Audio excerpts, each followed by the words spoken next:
if your value is $100 an hour and you got to pay an extra $50 an hour to somebody, it's absolutely worth it. Absolutely worth it. Okay, so here's one that just occurred to me today as I'm driving over to one of our short-term rentals to do some minor repairs. We have recently been using a new cleaner that has actually been absolutely phenomenal. Actually just going through getting a text from this person this morning.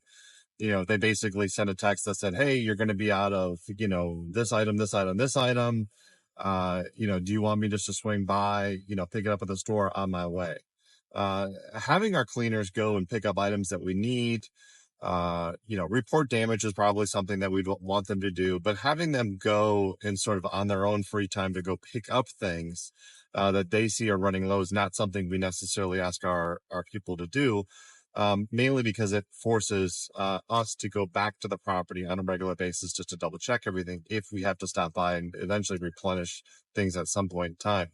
But the point being is this is a particular thing that is an immense luxury for us, or immense valuable thing for us.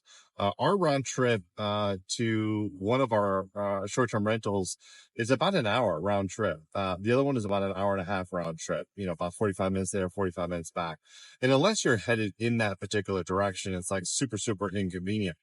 And so the point is, it's like, if I got to go back and, double check on, a cleaner or constantly replenish stuff, you start to do that calculation of, my time is obviously valuable. There's other things I could be doing with it.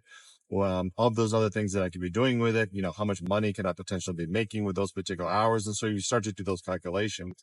The point being is we had a previous cleaner, to this one, and company. And to be honest with you, we just simply couldn't get him to even do the most basic things. Now, one, obviously you just need a cleaner that's going to clean everything, but I found myself having to go back and double check almost every single time that they were in the property doing something, because there would always be something that wouldn't be quite right. They wouldn't be cleaning the house properly. At a certain point in time, realizing, having discussions like, "Hey, we missed this, we missed this, we missed this," I always opt for, instead of saying, "Hey, this isn't going to work out," I try to opt for the discussion of, what can I do for you to help you out? We provided checklists. At a certain point, I was even saying to him, "Hey, you're charging, X amount for this particular cleaner. I'll give you another $50 if you can just, ensure that you do these particular things." Long story short, after a long period of time, it just didn't work out. They still continued to not, do the things we needed to do, even though I was even willing to compensate them more. Now, rolling to this next cleaner that I talked to about, always shows up on time, always reports any kind of small damage, always is, reports back when something is done, or the clean is done. We'll send some pictures back, and does little silly things, has like a little bit of maybe a Virgo OCD, attention to detail personality. And they'll do things like just, arrange the sugar all upright and organized so that our coffee section looks very organized and neat. They always make sure, like, if, we have coffee pods and things that we offer, that those things are always stocked and full. And, and of course, if there is something that isn't, as I mentioned earlier, they will mention to us and say, "Hey, this thing's particularly low. Do you want to bring some new stuff? Or how about I just go get that stuff for you?" And the result of that is this particular cleaner is making a great deal amount of money more. I would say even about, 40 to 50% more than the other cleaner. So, you get what you pay for, I guess it is, but that's not the point of this video. The point of this video is that, one, as an owner and as an entrepreneur, you always have to be evaluating your time, the potential cost of your particular time in relation to what other things that you could be doing. So I'd much rather pay my cleaner, let's say, an extra $100 for a clean, if that means that I don't have to drive, an hour and a half all the way down there and back, to double check on everything. In addition to that, you have to evaluate that particular value you're putting into that particular service or good And how will that result in, positive reviews or return customers? Our short-term rentals are starting to get return customers. We've had 5-star reviews, thankfully, and on many of our short-term rentals never had a single anything other than 5 stars. And of course, that's a direct relation to the hard work that our cleaners actually currently now doing, making sure that everything is tip top. And then if you are the person that's actually providing a service, believe it or not, if you go above and beyond and give impeccable service. And I would say you're obviously working for, the right boss or the right, owner. You will be compensated and rewarded for it. Our other cleaners were making, about $100 less to clean. And ultimately they lost our account, right in the time where we were actually adding in more properties.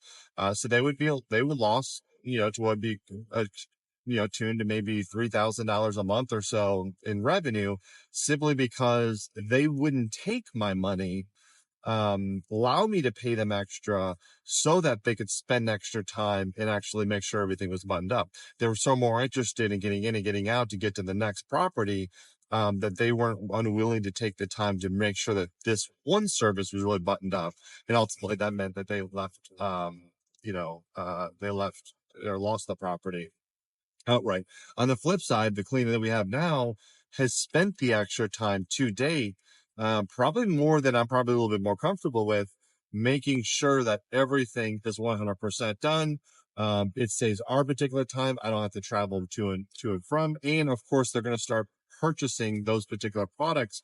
So basically, I'll never have to go to the property. I can run most of all of the short-term rental stuff, completely remote, which is an immense value, because I don't need a property management company to do it, because as a short-term rental, as a host, I can always text back and forth simple stuff all day long, regardless of what I'm doing. So I can run a short-term rental without the property management company, because I have a cleaner that's going above and beyond, even though they cost more and they have a high dollar. It's a value that's completely, uh, it's completely valuable, or a complete great return on investment, for me to have this particular person. So the point of the video is that, if you're going to do service for somebody, going the extra mile and doing extra and going beyond and doing all of the details will win you extra accounts. That $3,000 revenue is going to that new, cleaner in that particular company.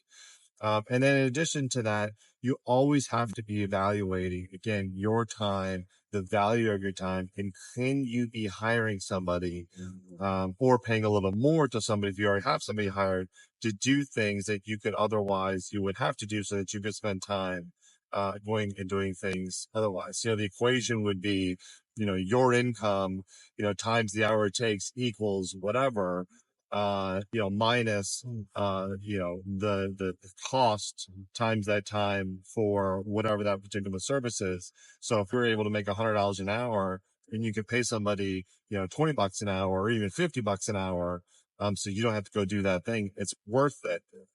Even if necessarily that's a higher rate for whatever it is, even if you're being charged more than what you should be for that given job, it doesn't really matter. If your value is $100 an hour and you got to pay an extra $50 an hour to somebody, it's absolutely worth it. Absolutely worth it. Because if you're making 100 and you're spending 50, you're net positive 50. That's how you scale. That's how you build generational wealth. And that's how you can eventually live a life of financial freedom, being able to do what you want when you want for as long as you want, because you're not tied down to other things.